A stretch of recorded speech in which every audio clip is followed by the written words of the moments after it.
En el regreso a clases, tu futuro no se detiene. Unidos, sociedad, gobierno y medios de comunicación, llevamos la escuela a tu televisión, lunes a viernes desde las 8 de la mañana. Así, seguirás estudiando desde educación inicial hasta bachillerato, mientras podemos estar juntos otra vez. Consulta las guías para saber en qué canal y a qué hora le toca a tu nivel escolar y no te pierdas ni una clase, porque podemos estar a distancia, pero siempre estamos unidos. Gobierno de México.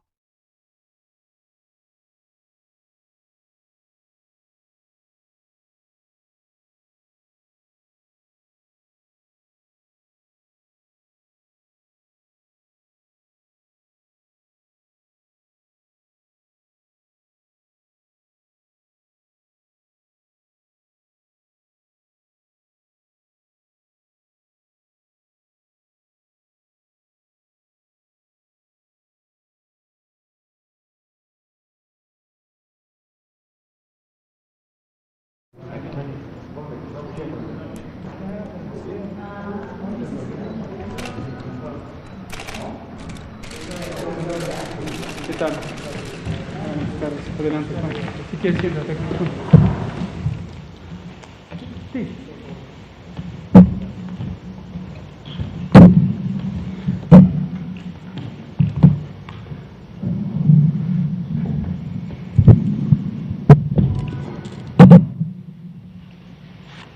Muy buenas tardes. Son las 19 horas. Bienvenido, Ángel. Qué bueno que ya está recuperado.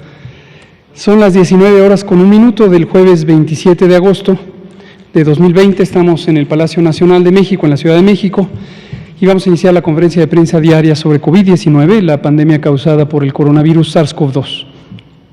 Hoy tenemos, como siempre, el informe técnico que presentará el doctor José Luis Alomía, director general de Epidemiología de la Secretaría de Salud, y en el componente temático, hoy nos vuelve a acompañar y nos da gusto, es un verdadero privilegio, que nos acompañe el doctor Juan Rivera Domarco, quien es el director general del Instituto Nacional de Salud Pública. Bienvenido, Juan. Y nos va a hablar de lo que él es experto, posiblemente una de las personas con mayor experiencia científica en el país y en el mundo, que es la alimentación, la nutrición y la relación que tiene con el perfil de salud de nuestro país. El doctor Rivera, como quizá ya habíamos comentado en ocasiones anteriores, además de ser un experto científico en el campo de la nutrición, él es doctor en nutrición, en epidemiología nutricional, y es un investigador nacional nivel 3. Es un experto en las políticas públicas que se relacionan con el tema de alimentación. Él ha sido líder de grupo, editor, impulsor de varias de las consensos científicos que se han hecho en el mundo sobre la relación entre nutrición, medio ambiente y salud. Y de manera específica, y hoy nos lo comentará, él fue el editor en jefe de una iniciativa que impulsó la Academia Nacional de Medicina, la Universidad Nacional Autónoma de México y desde luego el Instituto Nacional de Salud Pública, que él dirige, para establecer la ruta de la política pública integral sobre alimentación y salud para la prevención de obesidad desde el sexenio pasado, y ahora volvemos a utilizar este documento científico como la guía técnica necesaria, con algunas ampliaciones, algunas modificaciones y un cambio de enfoque que ha ampliado la vinculación de los temas de salud y nutrición con los temas de ambiente y agricultura, que ya nos comentará el doctor. Muchas gracias, doctor Rivera, por acompañarnos. Entonces le pido al doctor Alomía si puede presentar el informe técnico. Enseguida escuchamos al doctor Rivera y abrimos a preguntas y respuestas. Con mucho gusto, señor subsecretario.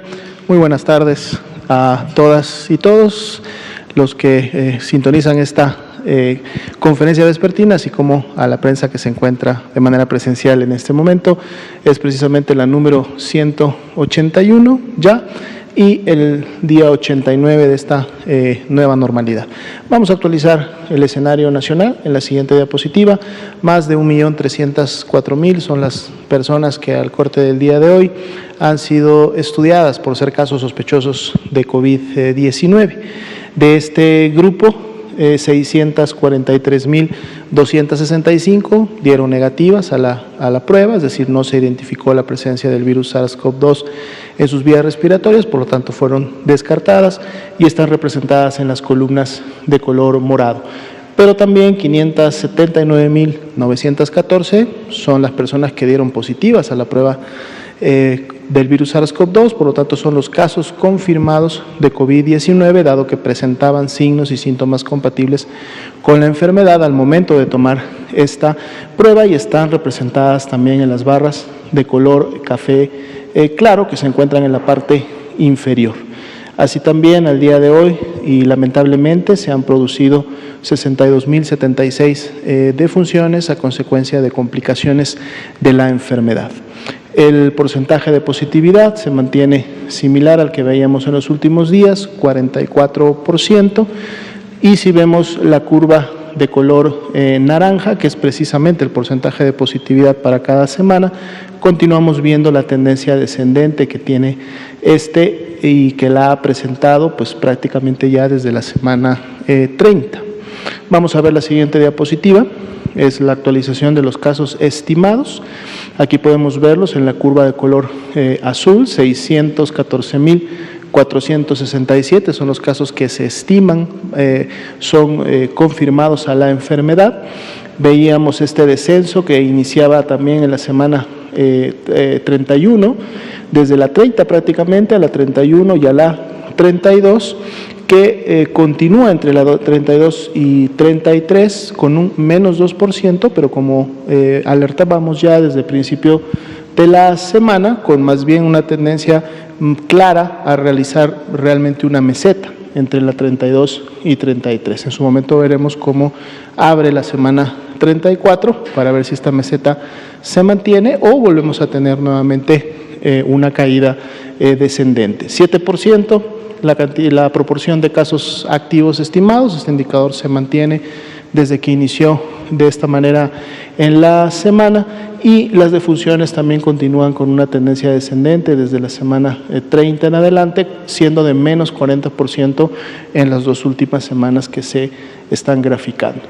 Veamos la ocupación hospitalaria. Estas son las de camas general para los pacientes graves a nivel nacional. Se encuentra la ocupación en un 36%, esto es un punto porcentual menos al que teníamos el día de ayer, es decir, disminuyó la media un punto porcentual y vemos cómo está distribuido a nivel nacional. Ahora tenemos a todas las entidades federativas con al menos 32% o más de disponibilidad y algunas con una disponibilidad todavía mayor, como son las que se encuentran al final derecho, Chiapas, Campeche, Tlaxcala, con disponibilidades por encima del 80%. Veamos la siguiente diapositiva, que son las camas con ventilador para los pacientes críticos. Se mantiene igual al día de ayer la media nacional, es decir, 31%, y al menos todas las entidades tienen 43% o más de disponibilidad, llegando a ser inclusive de 91, 92% también en estos estados de Chiapas y de Campeche, y están estas camas lógicamente listas para poder en su caso y en su momento recibir a los pacientes que así requerirán de este tipo de atención. Es la actualización para esta noche. Gracias, doctora Lomía. Le pedimos al doctor Juan Rivera si nos puede iluminar.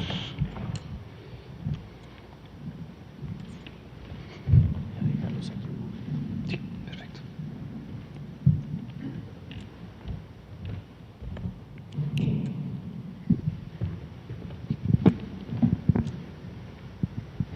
Muy buenas noches a todas y todos.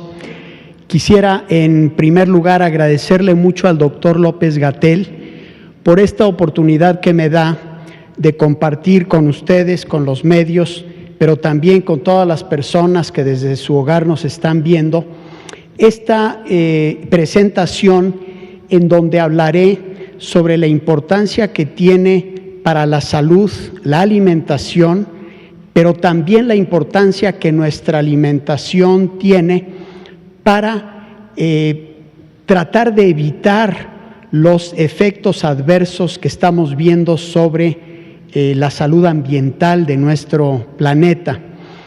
Esta idea fue la que originó precisamente al grupo intersectorial de salud, alimentación, medio ambiente y competitividad del GISAMAC, del que ya ha hablado el doctor López-Gatell, también el doctor Barquera, y que el día de hoy represento. Y también quiero comentarles que la pandemia de coronavirus nos vino a despertar y hacer ver la importancia que tiene la alimentación saludable, tanto para nosotros como también la importancia que tiene cuidar nuestro ambiente. Entonces, vamos empezando por esta, si es la primera. La alimentación es el pilar fundamental de la salud. Sin alimentación adecuada no hay salud. Y también del desarrollo de capacidades de niños y adolescentes. Una alimentación adecuada en los primeros años de vida y a lo largo del crecimiento y desarrollo de los niños es fundamental para lograr no solamente salud, sino también desarrollo. Nuestro sistema alimentario el día de hoy provee sustento a más de 7.700 millones de personas en el mundo y a 126 millones de personas en México, y eso realmente pues hay que aplaudirlo. La producción de alimentos, que ha aumentado mucho en los últimos años, ha contribuido a la reducción de la pobreza extrema, del hambre y de la desnutrición, lo que también hay que aplaudir, pero lamentablemente aún no hemos erradicado estas condiciones. Pero todas estas conquistas de nuestro sistema alimentario se ven opacadas por el aumento en el consumo de dietas no saludables que generan obesidad, enfermedades no transmisibles y muertes prematuras. La siguiente, por favor. A esto hay que agregar que nuestro sistema alimentario, que se entiende por toda la cadena de actividades que van desde la producción, la transformación, el abasto y el consumo y el desperdicio de alimentos, este sistema alimentario mexicano está también contribuyendo a degradar el ambiente. Y me refiero al sistema alimentario mundial. La agricultura ocupa casi el 40% de la tierra.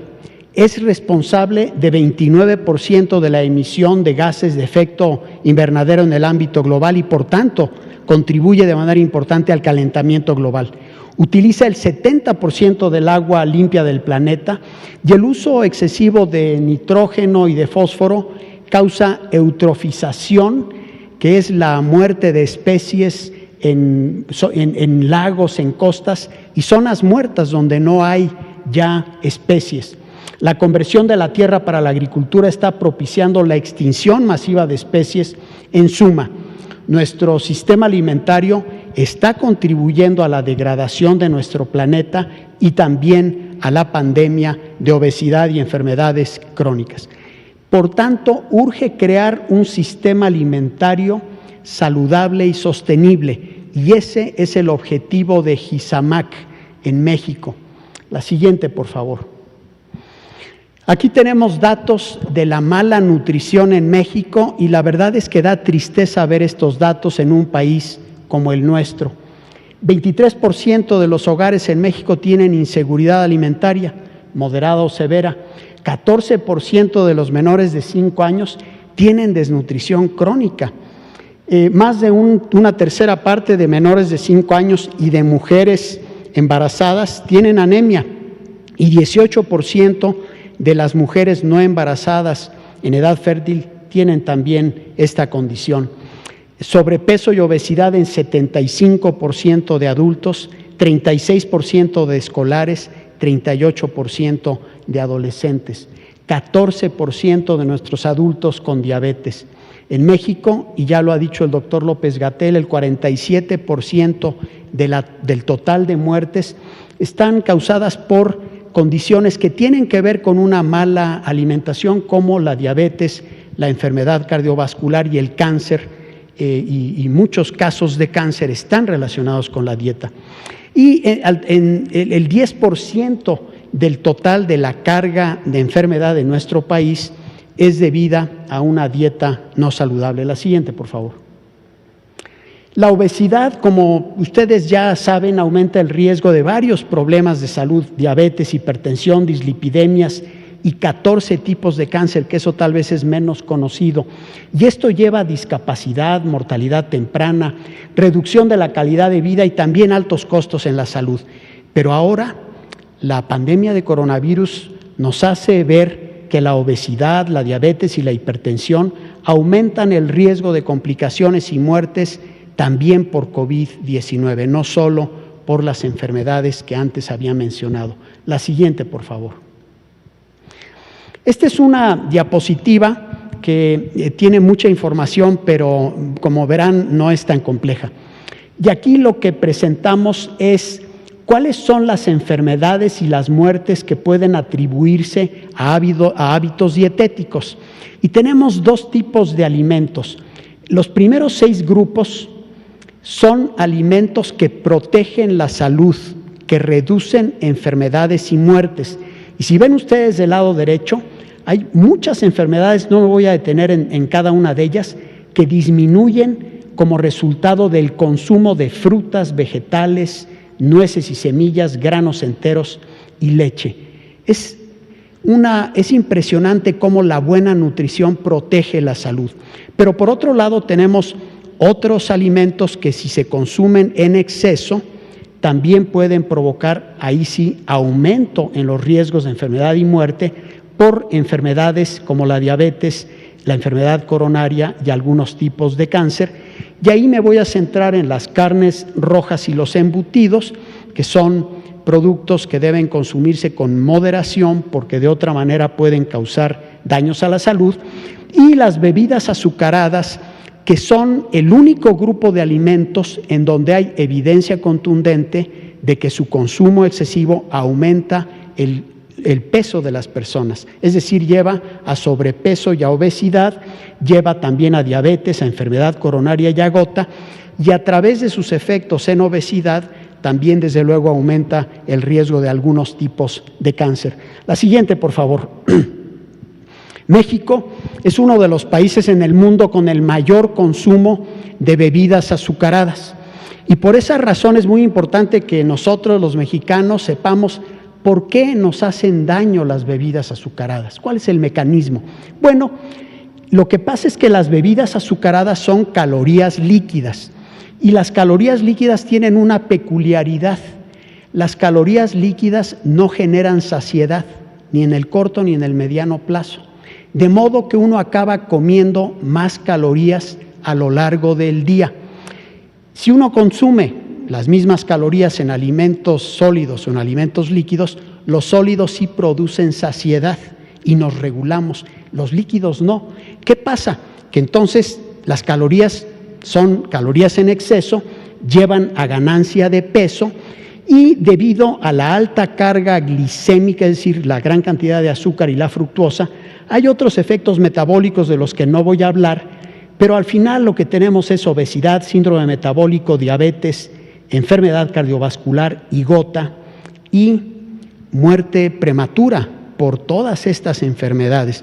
Recientemente el Instituto publicó un artículo en donde se estima que anualmente en México, antes de la pandemia, morían alrededor de 40,000 personas debido al consumo excesivo de bebidas azucaradas. La siguiente, por favor. México es uno de los países que también tienen el mayor consumo de alimentos ultraprocesados, de alimentos ultraindustrializados. En América Latina, por cierto, somos los que tenemos el mayor consumo. Y aquí les presento un experimento muy interesante que lo realizó un doctor, Kevin Hall, que trabaja en los Institutos Nacionales de Salud de Estados Unidos. Lo publicó el año pasado en la revista Cell Metabolism en 2019. Y lo que él hizo fue un experimento relativamente sencillo. A adultos los sometió a un experimento. Durante 15 días les dio de comer una dieta, desayuno, comida, cena, entre comidas, que era básicamente a partir de alimentos ultraprocesados, es decir, alimentos industrializados, congelados o prepreparados. Y la idea era, coma usted todo lo que quiera. A esos mismos adultos los puso otros 15 días a comer comida hecha en casa, comida fresca, saludable, de la que nosotros recomendamos. Y también, desde luego, podían comer ad libitum, lo que quisieran. ¿Qué sucedió? Aquellos que, digamos, los mismos individuos cuando consumieron alimentos ultraprocesados, en promedio, durante los 15 días consumieron 505 kilocalorías adicionales al día. Y eso, desde luego, los llevó a ganar casi 1 kilo de peso, 900 gramos de peso. Y quienes comían alimentos no procesados, desde luego, comían menos calorías y perdieron casi 1 kilo durante 2 semanas. Esto nos lleva a la recomendación de los autores de limitar el consumo de alimentos ultraprocesados como una estrategia efectiva para la prevención y tratamiento de obesidad. Y escuchen muy bien, no estoy diciendo evitarlos, estoy diciendo limitarlos, hay que reducirlos. La siguiente, por favor. Y esto es lo que comemos los mexicanos. Fíjense, esto es el resultado de la Encuesta Nacional de Nutrición. Aquí lo que tenemos son los grupos de alimentos sanos, los que necesitamos consumir porque los requiere nuestro cuerpo, y lo que llamamos calorías discrecionales, alimentos que comemos porque nos gustan y porque a lo mejor pues al final del día un poquito de eso no es malo, pero que no son calorías discrecionales, no las necesitamos y en exceso nos hacen daño. Aquí lo que estamos presentando, estos números son el porcentaje del total de calorías al día consumidas por cada grupo de alimento. Por ejemplo, cereales, 31% de toda la comida que comemos, el promedio, los mexicanos consumen 31% de cereales. ¿Cuáles son los cereales? Maíz, trigo, avena, arroz. Y aquí abajo, en gris, tenemos la recomendación de las guías alimentarias mexicanas. Y aprovecho para mostrarles, estas son nuestras guías alimentarias, ya existen, pero como voy a platicarles en un momento, parte del grupo del trabajo de GISAMAC va a ser mejorar estas guías. En frutas y verduras, vean cómo estamos comiendo mucho menos de lo recomendado por las guías. Leguminosas, fíjese, leguminosas son frijol, lenteja, haba, garbanzo. Oleaginosas, nueces, cacahuates, pepitas. Caray, era la dieta típica de México, vean lo que estamos comiendo. Y estas son las recomendaciones. Leches y lácteos andamos más o menos bien. En carnes rojas, vean cómo estamos excedidos. En carnes, huevo, embutidos, estamos excedidos, hay que disminuir. Aceites y grasas más o menos bien, pero vean, bebidas azucaradas, un exceso increíble, y productos ultraprocesados, un exceso muy grande en relación a las guías alimentarias mexicanas que tienen bases científicas. La siguiente, por favor. Con estas flechas lo que estamos haciendo son las metas. ¿Cuáles son las metas que tenemos que poner para México para los siguientes años? No queremos aumentar cereales, pero sí la calidad, más cereales altos en fibra. ¿Cuál es el mejor cereal alto en fibra? Casi que les voy a decir del mundo, la tortilla. La tortilla es un cereal de grano entero. Ese es el privilegio de México, comamos tortilla, y también desde luego hay pan integral, hay arroz integral, pasta integral. Frutas y verduras tenemos que duplicar lo que estamos consumiendo. Leguminosas y oleaginosas también aumentarlo 2 veces más de lo que comemos. Leches, lo único que estamos pidiendo es evitar lácteos con azúcar. En las carnes, reducir las carnes rojas y tratar de reducir al máximo los embutidos por el daño que yo ya mencioné que causan. Aceites y grasas más o menos bien, pero vean, bebidas azucaradas bajar solo a 3% del total de energía, y los productos ultraprocesados, bajarlos a 10%. Esto nos llevaría a reducir las calorías discrecionales de 27 a 13%, una reducción de 52%. Esa es nuestra meta, y a mí lo que me encantaría es que todo México dijera, tratemos de lograr esta meta, porque eso es lograr la salud de los mexicanos. La siguiente, por favor. Para eso, para lograr esto, estamos proponiendo un paquete integral de acciones, y aquí me voy al otro libro. Este es el libro, La obesidad en México, Estado de la Política Pública y Recomendaciones para su Prevención y Control, que tuve el gusto de coordinar, en donde participaron 50 investigadores, 25 revisores independientes, con el aval de la Academia Nacional de Medicina, la UNAM y el Instituto Nacional de Salud Pública, y esta fue la base de este paquete integral de acciones que GISAMAC retoma y mejora, pero lo más importante de todo es, hace un plan para su implementación, porque qué bonito escribir un libro, qué difícil aplicar lo que en ese libro se dice. Y entonces las acciones, el paquete de acciones se divide en 5 temas: sistema alimentario, entorno escolar, entorno alimentario, acciones en los primeros 1000 días de vida y campañas de comunicación y orientación alimentaria. La siguiente, por favor. ¿Qué proponemos en el sistema alimentario? Fomentar la producción, distribución y abasto de alimentos saludables, producir frutas, verduras, frijol, maíz para hacer tortilla en grano entero. Fomentar el procesamiento mínimo de alimentos. Sí se requiere el procesamiento, sí se requiere a la industria, pero el procesamiento tiene que ser un procesamiento mínimo. Apoyo prioritario a los pequeños productores agropecuarios y sobre todo a las técnicas de producción agroecológicas para evitar el deterioro del ambiente. Fomentar el desarrollo de cadenas agroalimentarias que fortalezcan la seguridad alimentaria, redirigir subsidios agrícolas a la producción de alimentos saludables, reducir el desperdicio de alimentos a lo largo de la cadena. Desperdiciamos casi 1/3 de los alimentos que producimos, y estándares nutricionales y ambientales en compras gubernamentales de alimentos. En otras palabras, que el gobierno no compre alimentos que no sean saludables. La siguiente, por favor.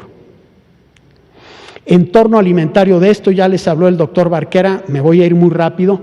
Impuestos a alimentos y bebidas con baja calidad nutricional. Ya vimos que los impuestos en México han sido exitosos, ha habido una reducción en la compra de los productos que tienen impuesto y un aumento en los sustitutos saludables. Etiquetado frontal de advertencia que entrará en vigor el 1 de octubre, y ahí el objetivo, ¿cuál es? Que cuando las personas que vamos de compras lleguemos a hacer la compra, veamos muy rápidamente, en los segundos que toma la decisión de la compra, cuál de los productos que yo quiero tiene el menor número de sellos. Y eso nos va a ayudar a tomar mejores decisiones. Fortalecer la restricción de publicidad de alimentos dirigida a niños, niñas y adolescentes. No debería haber publicidad de alimentos de baja calidad para este grupo de edad. Transformar el entorno para promover actividad física en el transporte, recreación y trabajo. La siguiente. En el entorno escolar necesitamos una estrategia de salud escolar para hacer que las escuelas sean espacios que promuevan la salud, la actividad física y contribuyan a la prevención y control de la mala nutrición. Los menores de edad, los niños, no tienen todavía la madurez para tomar decisiones sobre los alimentos que les convienen o no. Como sociedad, como Estado, tenemos la obligación de protegerlos. Y la escuela tiene que ser un lugar en donde el niño tenga absoluta protección. Para esto, pues me da mucho gusto que ya el secretario Esteban Moctezuma nos anunció que ya está la asignatura Vida Saludable. Es una maravilla. Tenemos que fortalecer los lineamientos de venta de alimentos y bebidas saludables dentro de las escuelas que lamentablemente no se aplican.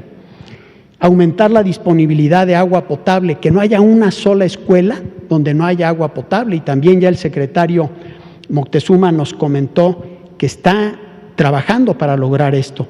Y desde luego promover la actividad física en la escuela. La siguiente, por favor. Los primeros 1000 días de vida son el periodo crítico de desarrollo del humano. Es el periodo donde más debemos enfocarnos. ¿Cuáles son los primeros 1000 días de vida? El embarazo y los primeros 2 años de vida. Una adecuada nutrición es esencial para un óptimo desarrollo y salud para el resto de la vida. De verdad, esto parece que es un poco propaganda, pero el invertir en este periodo de la vida hace la gran diferencia para un niño, para el futuro del niño. Es una etapa de formación de hábitos de alimentación donde se da ya la habituación a los sabores dulces, salados, condimentados. Hay niños que se acostumbran a hidratarse con bebidas azucaradas y cuando uno les ofrece agua, a uno le dicen, no me gusta el agua. Eso no puede ser, pero sí es, porque en esta etapa no estamos haciendo nuestra tarea. Y es una etapa clave para prevenir la desnutrición y la obesidad. Aquí, ¿qué es lo que estamos proponiendo? Estamos proponiendo atención prenatal que lleve a un embarazo saludable. Estamos proponiendo promoción de la lactancia materna exclusiva durante los primeros 6 meses de vida y complementaria hasta los 2 años. Estamos proponiendo una alimentación a partir de los 6 meses saludable, sin productos que sean altos en azúcar, en grasa, en sal, en edulcorantes, etcétera. Y también estamos proponiendo en esta etapa todo lo que tiene que ver con la protección de la salud, con servicios de salud preventiva, incluyendo vacunación y la dotación de micronutrientes en el caso o en las zonas donde hay desnutrición. La siguiente, por favor. Y finalmente, la parte de comunicación y orientación alimentaria. Aquí les comentaba yo que vamos a actualizar esas guías alimentarias. ¿Por qué? Porque en este momento promueven dietas saludables, pero no promueven dietas que tengan un bajo impacto ambiental y vamos a asegurarnos que así lo hacen. De este lado vemos la dieta saludable y sostenible de Eat Lancet, que es una dieta que no solo es saludable, sino que es una dieta que nos lleva a proteger la salud también del planeta. Y vean ustedes la cantidad de verduras que propone. Estos son granos, estos son leguminosas y oleaginosas, muy poquita azúcar y muy poquitos productos de origen animal. Ese es el tipo de dieta que nos va a llevar a modificar las guías alimentarias. Se tienen que definir metas alimentarias, porque al definir metas alimentarias se definen también qué tiene que hacer el sistema alimentario para proporcionar a la población esas cantidades de alimentos. Se debe contemplar la desnutrición y la obesidad. Tienen que contemplarse o que incluirse alimentos asequibles y culturalmente pertinentes. Y también necesitamos campañas de comunicación y orientación alimentaria que promuevan precisamente la adopción de una alimentación saludable y sostenible y actividad física, y esto mediante el sistema de salud. En atención primaria es el lugar donde podemos promover esta alimentación saludable, en el sistema escolar, como con la asignatura nueva que se ha creado, en los programas de bienestar que otorgan beneficios y que es una oportunidad también para orientar el gasto de esos beneficios a alimentación saludable, y desde luego con el uso de medios masivos de comunicación. La siguiente, por favor. En resumen, si queremos que México adopte una alimentación saludable y sostenible, que aumente los años de vida saludable de las personas, que disminuya la mala nutrición en todas sus formas, que disminuya la obesidad, las enfermedades crónicas y la muerte prematura, pero que además proteja al ambiente, lo que proponemos es este paquete integral de acciones. En estos 5 subgrupos de trabajo que ya mencioné. Y lo que queremos es que para adoptar a este paquete se requiere un compromiso de Estado. No es nada más el compromiso del gobierno, es un compromiso de Estado, es un compromiso de la sociedad civil, de la academia, de los medios de comunicación, del sector privado, y desde luego de las familias que nos están viendo. Todos tenemos que contribuir para lograr esto. Y algo muy importante, se requiere un paquete integral de acciones. Fíjense en esto, ninguna acción aislada por sí sola es suficiente para resolver el problema. Es la suma de varios efectos lo que nos dará resultados. Y termino diciéndoles lo siguiente: si queremos heredarle a nuestros hijos y nietos un país en donde seamos más saludables y donde la naturaleza no sufra por efecto de los efectos ambientales adversos, si queremos que la siguiente generación sea una generación de mexicanas y mexicanos que sean sanos, pero que vivan también en un planeta sano, el único camino para lograrlo es la adopción de una alimentación saludable y sostenible, y todos tenemos, sin regateos, que poner de nuestra parte lo que nos corresponde. Muchas gracias. Muchísimas gracias, doctor Juan Rivera Domarco, director general del Instituto Nacional de Salud Pública. Como pueden ver, la salud en México depende de un cambio radical en las prácticas alimentarias. Y como ya señala el doctor Juan Rivera, quien es una de las personas más expertas de este tema en México y uno de los expertos mundiales más reconocidos, esto depende de tener una política integral. En los documentos que nos ha presentado, incluyendo el libro de la obesidad en México, existe todos los fundamentos teóricos, técnicos, científicos, revisados por distintos grupos académicos de alto rendimiento para lograr una política pública. Este libro es fundamental, como ya comentaba, la edición original es de 2012 y fue presentada como parte del esfuerzo de la Academia Nacional de Medicina, el Instituto Nacional de Salud Pública y la UNAM para contribuir a las políticas públicas sobre alimentación y salud en 2012. Pero efectivamente un reto muy importante es implantar esas políticas. Y en este caso consideramos que para lograr implantar esas políticas se necesita un cambio de enfoque, un cambio de prioridades. Para nosotros las prioridades están en el interés público y es el interés público el que vamos a promover, proteger y también impulsar a través de estas políticas.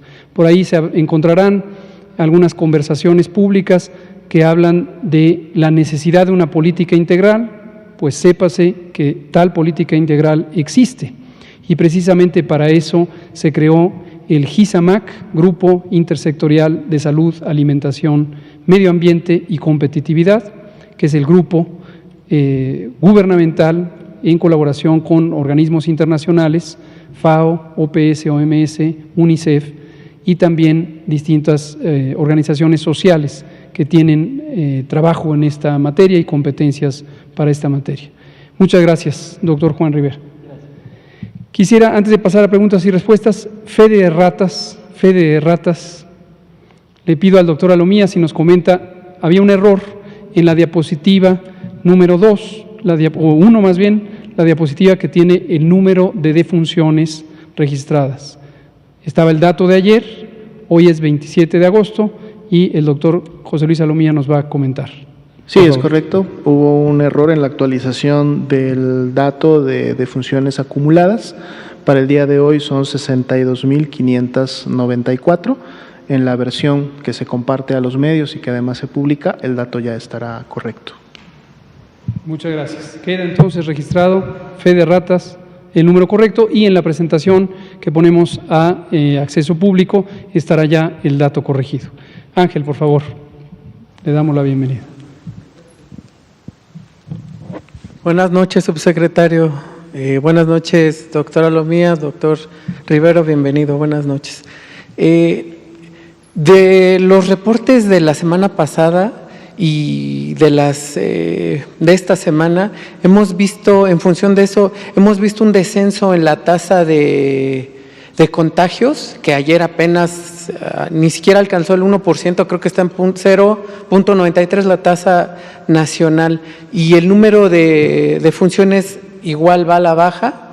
¿Se puede decir al día de hoy que México ya alcanzó el punto ACME o punto máximo de la epidemia en la semana 28-31?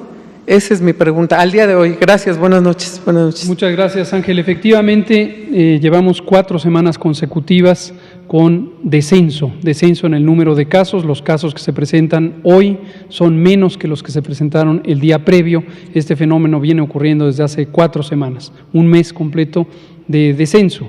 En la semana más reciente registrada, que es la semana número 33, el descenso ya no fue tan grande, desafortunadamente, pero sigue la tendencia al descenso y estaremos siempre expectantes. Insisto, lo que he dicho todas las veces, cuando las noticias son buenas hay que conocerlas, cuando las noticias no son tan buenas también hay que conocerlas. Entonces, nótese que en la semana, el cambio entre la semana 32 y la 33 no es tan estimulante como de las 4 semanas previas, en la medida en que no es tan grande. Podría ser que al final de la semana se borrara el descenso, es decir, que termináramos en equilibrio, ya no en descenso.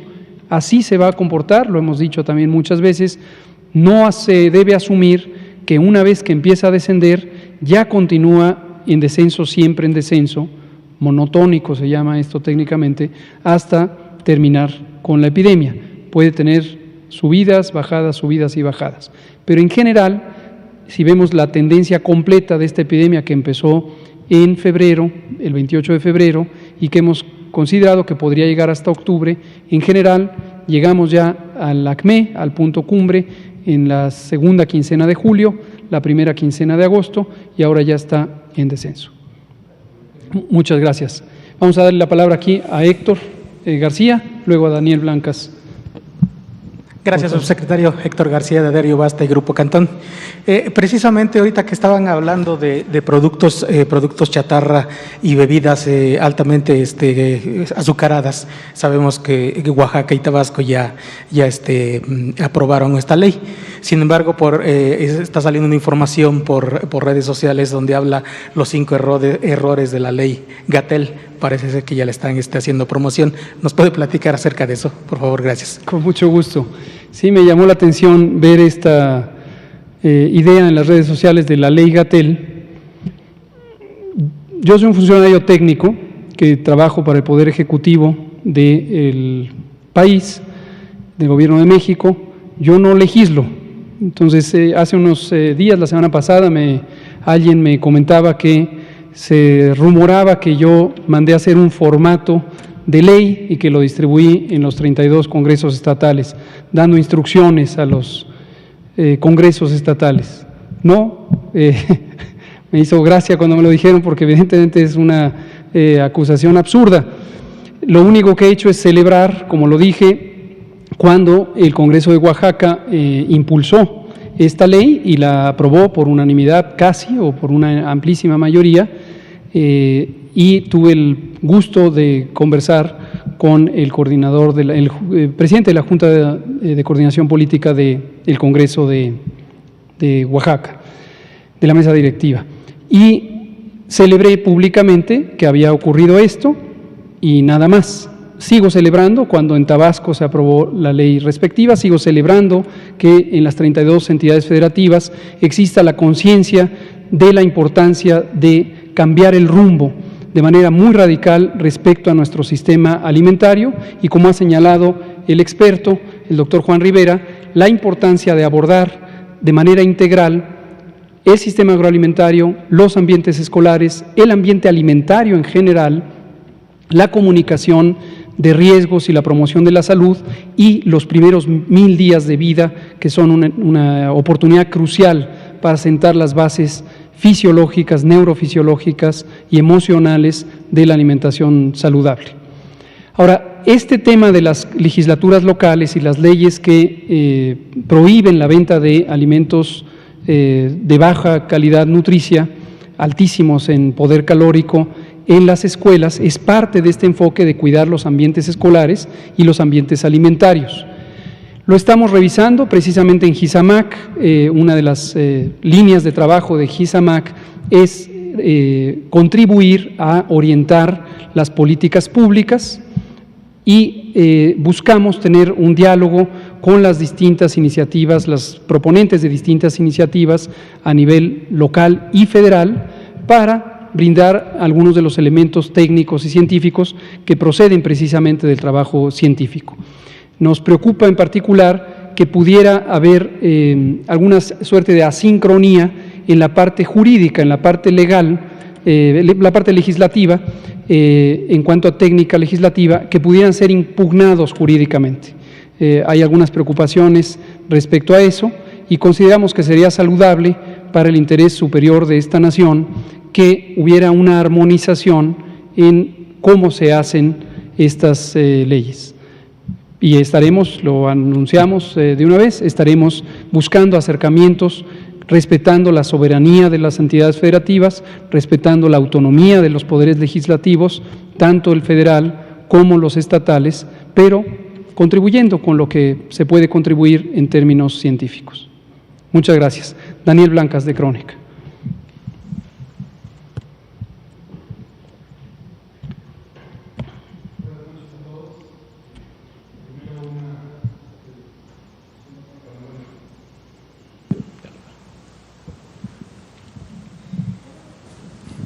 Hola, buenas noches a todos. Primero dos preguntas, una para el doctor López Gatell, una para el doctor Ángel.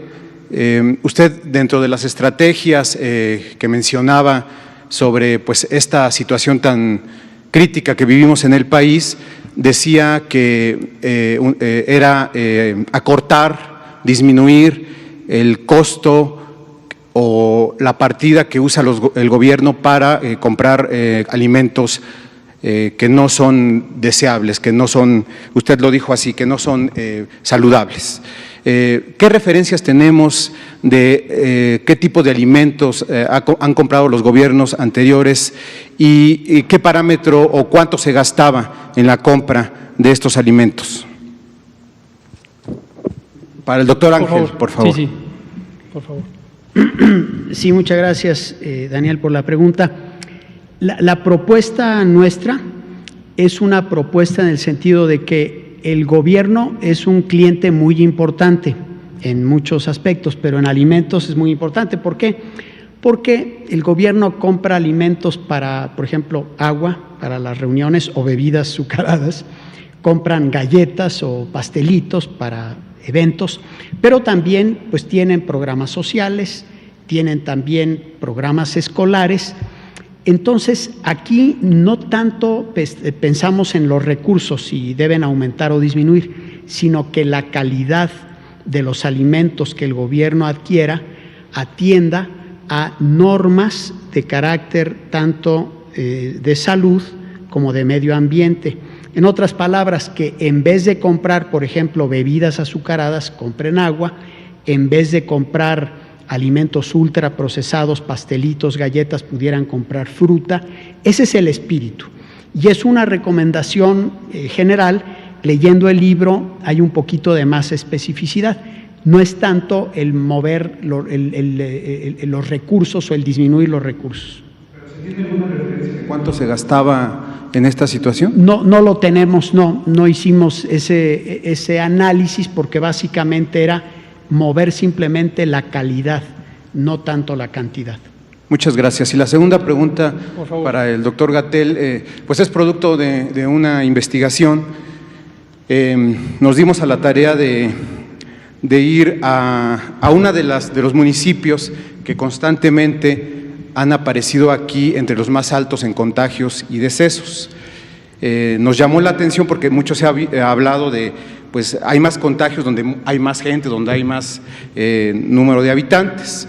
Y sucede que dimos con este dato de Milpa Alta, un municipio que prácticamente en todas las listas ha aparecido en los más altos de contagios y de muertes.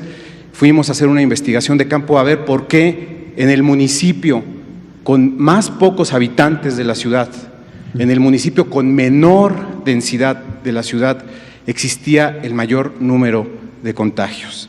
Y lo que nos encontramos, lo que hicimos fue corroborar las últimas cifras que ha dado el INEGI y que ha dado el Coneval respecto a este municipio, y quisimos verificarlo en la realidad.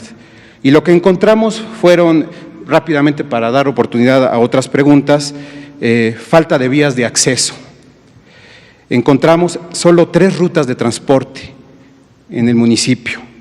El mayor porcentaje de empleados, de subempleados, de obreros y trabajadoras domésticas, que tenían que bajar a la ciudad, porque pues Milpalta está en una zona elevada, con traslados muy largos. Encontramos un nivel de hacinamiento de los más altos, 7, 8 personas en una sola casa. Encontramos viviendas, que esto ya parecería increíble en una ciudad como la Ciudad de México, viviendas con piso de tierra.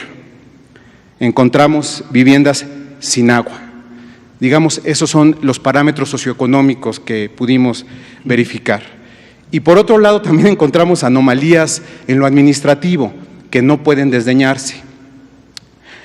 Personal de salud, médicos, enfermeras, a los que se les prohíbe ver sus contratos. Sí, o sea, tienen prohibido, me refiero específicamente a los eventuales, que tienen que firmar cada 2 o cada 3 meses un contrato, lo tienen que firmar hoja en blanco, porque no tienen permitido ver su contrato. Aún así, con algunos contactos, con alguna ayuda médica, pudimos ver el contrato, a ver por qué lo ocultaba, y nos encontramos pues una cláusula muy cruel. A los médicos y a las enfermeras se les obligaba a renunciar a sus derechos constitucionales. Así decía los contratos. También nos encontramos un factor importante. Autoridades jurisdiccionales. Ustedes saben que siempre en estos municipios hay un jefe jurisdiccional de salud, jefes jurisdiccionales, en este caso en el de Milpalta, que lleva más de 15 años en el puesto y que, de acuerdo a los testimonios, está involucrado en la venta de plazas para médicos, 200,000, para enfermeras, 100,000. Este jefe sanitario o de la jurisdicción sanitaria, también logramos documentar que tiene a directores en los hospitales que incluso han sido denunciados en otras demarcaciones por diversos delitos. Esto quería compartírselos, y la pregunta o las preguntas son las siguientes. ¿Ha documentado la Secretaría de Salud una correlación entre los altos índices de contagios y nivel socioeconómico? Porque bueno, pues yo estudié un caso, pero en las listas son más extensas. Y la otra pregunta es si dentro de este saneamiento de la Secretaría de Salud, que sabemos que están en este proceso de depuración constante, se tocará también la figura de los jefes jurisdiccionales. Entendemos que hay campos de competencia, hay gobiernos locales, esto depende también de ello, pero digamos como un impulso a un saneamiento general, si también se tocará este tema. Muchas gracias, subsecretario. Al contrario, muchas gracias, Daniel Blancas, de Crónica, por sus reportajes, este y otros que nos ha comentado. Nos parece extraordinariamente valioso que el trabajo periodístico sea inquisitivo y explore los distintos males de la sociedad. Sobre lo primero, definitivamente, la pobreza, la carencia, la injusticia social, la falta de servicios que garanticen el cumplimiento de derechos es en sí mismo una aberración de las sociedades, incluida la de México, y es algo que es completamente dañino para la salud. La pobreza es dañina para la salud, la injusticia es dañina para la salud. En casi cualquier aspecto de la salud pública existe una correlación entre pobreza y menor salud, menor calidad de vida, menor duración de la vida. Esto se conoce por milenios, de hecho, iba a decir siglos, pero no, milenios. En el campo de la epidemiología es la ciencia básica de la salud pública y quienes nos entrenamos en la epidemiología lo conocemos de sobra porque los ejemplos sobran sobre esta dramática realidad donde la injusticia social, la carencia, la desigualdad, la falta de riqueza o de suficiencia en todos los aspectos tiene repercusiones. No es la excepción, COVID también tiene un impacto más grande en poblaciones empobrecidas, en poblaciones que no tienen, no solamente en términos individuales, visualices esto, no es solamente cuál es el salario de la persona, cuál es el ahorro de la persona, es la condición de la vivienda, es la condición del acceso a los servicios, es el acceso a información, todo eso son determinantes sociales. Cuando hemos hablado de los determinantes sociales de la salud, a esto nos referimos. Y COVID no es la excepción, también en el caso de COVID, esta historia prolongadísima, diría yo ancestral, de una sociedad inequitativa, una sociedad que es económicamente injusta, tiene como consecuencias trastornos de la salud, también en la capacidad de respuesta ante fenómenos agudos, como puede ser una pandemia. Ahora, hay fenómenos, en su segunda pregunta, pues es una denuncia que me parece muy valiosa. Vamos a comentar, que quede aquí claro, los servicios estatales de todas las entidades federativas dependen del gobierno de la entidad federativa, no son la Secretaría de Salud.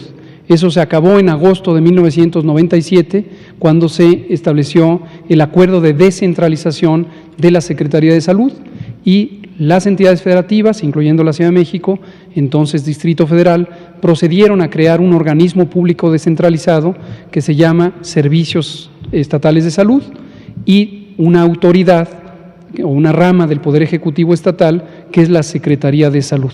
Pero tenemos una excelente relación y profundo respeto por el Gobierno de la Ciudad de México, por su jefa de gobierno, la doctora Claudia Sheinbaum, y por la Secretaria de Salud, nuestra muy querida amiga y colega, la doctora Oliva López Arellano, experta en salud pública, con quien vamos a comentar sobre su denuncia y para que se haga lo procedente respecto a las otras anomalías de carácter administrativo.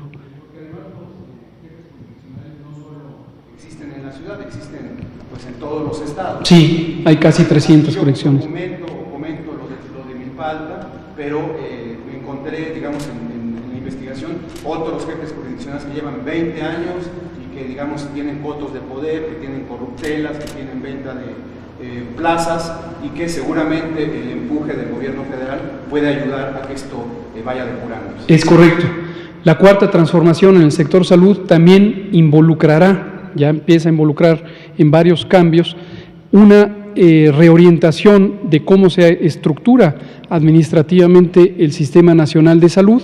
La descentralización en su momento tuvo rendimientos positivos en la medida en que los sistemas locales de salud, como se les denominaba en el término genérico, no solamente en México, sino en general en el mundo, ayudaron a tener una respuesta administrativa de planeación, de uso de los recursos, más cercana al sitio donde está la población.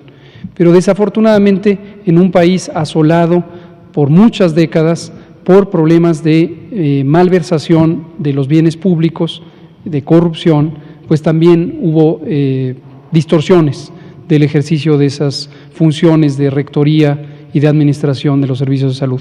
Y es parte de la transformación que vamos a estar haciendo a lo largo del sexenio.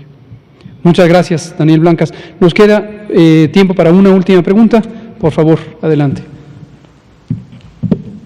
Óscar Sosa para el Radio Digital. Mi pregunta, doctor Gatell, va en referencia a que nos debemos sus medios a la audiencia. Entonces, hoy me escribió un caso una seguidora referente a que en su trabajo ella le piden la prueba de COVID para poder ingresar, ya que un familiar enfermó de ello, que es su mamá. Entonces, ¿puede usted recordar a todo el auditorio, a todos los que nos están viendo, a todos los trabajadores que están regresando con la nueva normalidad, cuál es el protocolo que uno debe utilizar o debe de hacerse tanto los empleadores como los trabajadores que están llegando a sus espacios laborales para evitar este tipo de confusiones y la información les llega adecuadamente para que ella no sabía qué hacer, si ir a un centro de salud o comprar la prueba y esa la requerían para poder entrar al trabajo. Entonces yo le comento que cómo es lo que puede hacer uno como trabajador en esos momentos. Cómo no, muchas gracias. Gracias por la oportunidad de recordarle a toda la población mexicana que nos escuche ahora o en una transmisión diferida. La Secretaría de Salud de México no recomienda el uso de pruebas rápidas. No recomienda el uso de pruebas rápidas. COFEPRIS, que es un organismo público, un órgano desconcentrado de la Secretaría de Salud, autorizó la venta o distribución en México en sistemas privados de pruebas rápidas porque tienen cierta capacidad limitada, muy limitada, para detectar anticuerpos contra el virus SARS-CoV-2. Pero la capacidad es tan limitada y es tan desafortunada la consecuencia de una capacidad limitada de todas las pruebas rápidas que han sido autorizadas en el territorio, que la Secretaría de Salud no recomienda el uso de pruebas rápidas. Y finalmente, esta idea de usar a la prueba rápida como un mecanismo de garantía de que la persona ya fue contagiada y ya no puede contagiar en su sitio de trabajo es una idea errónea. La Organización Mundial de la Salud desde el 24 de abril planteó esta postura a lo que se le denomina el pasaporte sanitario, el pasaporte inmunitario o inmunológico de COVID, como una idea que no tiene ningún amparo técnico, es incorrecta y no debe ser utilizada en esa manera. Esa postura se formuló el 24 de abril, es la postura también que tiene el Gobierno de México y hasta hoy, que es 27 de agosto, sigue vigente la postura. Entonces, no tiene justificación científica alguna que se le pida a trabajadoras y trabajadores una prueba de COVID o una prueba de anticuerpos contra el virus SARS-CoV-2 como una especie de garantía de que pueden retornar de manera segura a sus trabajos. No tiene evidencia científica y seguramente afecta, vulnera, viola los derechos consagrados en el artículo 1 de la Constitución para proteger contra la discriminación.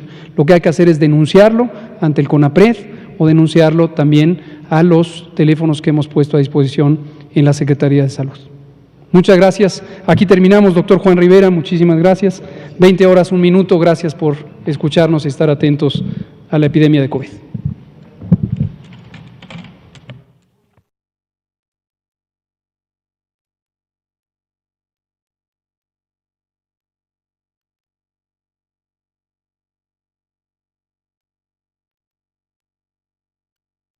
Tenemos nuestra conciencia tranquila y la dicha enorme de estar ayudando a la gente humilde, a los más necesitados, a los desposeídos. Los conservadores sostienen de que estamos llevando al país al comunismo. El Papa Francisco ha dicho que ayudar a los pobres no es comunismo, es el centro del Evangelio. Es para decirles tengan para que aprendan. Segundo informe.